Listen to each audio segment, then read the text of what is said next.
ஐஸ்வர்யா, வெண்பா 2 பேருமே இப்படி சண்டை போட்டுப்பாங்க அப்படின்னு சொல்லி நாம எதிர்பார்க்கவே இல்ல. ஏன்னா முன்னாடிலாம் நம்ம பார்த்துருந்துருப்போம். வெண்பாவுக்காக ஐஸ்வர்யா விட்டு குடுப்பாங்க. ஐஸ்வர்யாவுக்காக வெண்பா விட்டு குடுப்பாங்க.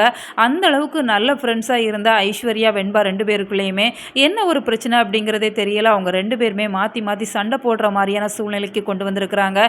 இப்ப தீபன் ஐஸ்வர்யாவ கூட்டிட்டு இப்ப விஜய் மல்லிய பார்க்கறதுக்காக வந்திருக்கிறாங்க. அந்த இடத்துல செஸ் விளையாடிட்டு இருக்கிறாங்க அப்படிங்கிறதால ஐஸ்வர்யாவுக்கும் நல்லா விளையாட தெரியும் அப்படிங்கிறதால வெண்பா, ஐஸ்வர்யா 2 பேருமே விளையாடிட்டு இருக்கிறாங்க. 3 முறை விளையாடி இருக்கிறாங்க. 3 முறையுமே வெண்பா தான் ஜெயிச்சிருக்காங்க அப்படிங்கிறதால ஐஸ்வர்யா கொஞ்சம் ஹர்ட் ஆக தான் செய்கிறாங்க. இந்த சூழ்நிலையில் வெண்பாவுமே கொஞ்சம் அதிகமாக பேசுகிற மாதிரி தான் தெரியுது. நான் தான் ஜெயிச்சேன், உனக்கெல்லாம் தெரியாது அப்படிங்கிற மாதிரி சொல்கிறப்ப ஐஸ்வர்யாவுக்கு கொஞ்சம் ஈகோ கிளாஷ் ஆகிற மாதிரி தான் இருக்குது.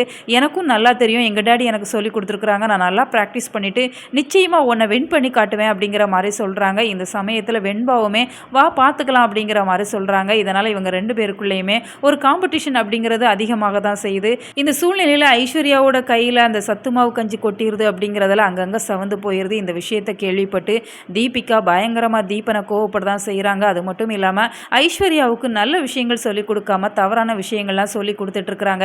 நீ ஏன் மல்லி வீட்டுக்கெல்லாம் போகிற, அந்த வெண்பா கூட ஏன் பழகிற, வெண்பாவை ஜெயிக்கணும் அப்படிங்கிற மாதிரி அவங்க மனசுக்குள்ளே தேவையில்லாத விஷயங்களை ஏற்றி விடுறாங்க. அப்படிங்கிறதால ஐஸ்வர்யாவுமே கிட்டத்தட்ட அவங்க அம்மாவோட குணத்துக்கு மாறிடுவாங்க அப்படிங்கிற மாதிரி தான் தெரியுது. ஸ்கூல்லையுமே வெண்பா கிட்ட போட்டியாக பல வேலைகள் செய்கிறாங்க. செஸ் நான் கொண்டு வந்திருக்கிறேன், நம்ம 2 பேரும் விளையாடுவோமா, உன் வீட்டில் வச்சு 3 முறை என்னை தோற்கடிச்சு எல்லாம் ஸ்கூலில் வச்சு என்னை ஜெயிச்சு காட்டுறியா அப்படிங்கிற மாதிரி இந்த ஐஸ்வர்யா வெண்பா வம்பு கிழத்துட்டு இருக்கிறாங்க.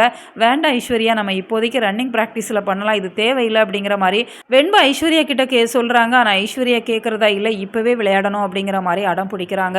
இந்த சூழ்நிலையில் வெண்பாவுக்கு ஓரளவு புரிஞ்சிருது ஐஸ்வர்யாவோட மனநிலையை பொறுத்து. ஏன்னா வெண்பா ஐஸ்வர்யாவுக்கு விட்டு கொடுக்கணும், அவங்க மனசு கஷ்டப்படக்கூடாது அப்படிங்கிற மாதிரி அவங்க அம்மா மாதிரி நல்ல மனசோட இருக்கிறாங்க. ஸோ வெயிட் பண்ணி பார்க்கலாம். உங்களோட கருத்துக்கள் என்ன அப்படிங்கிறத மறக்காமல் கமெண்ட் பாக்ஸில் தெரியப்படுத்துங்க.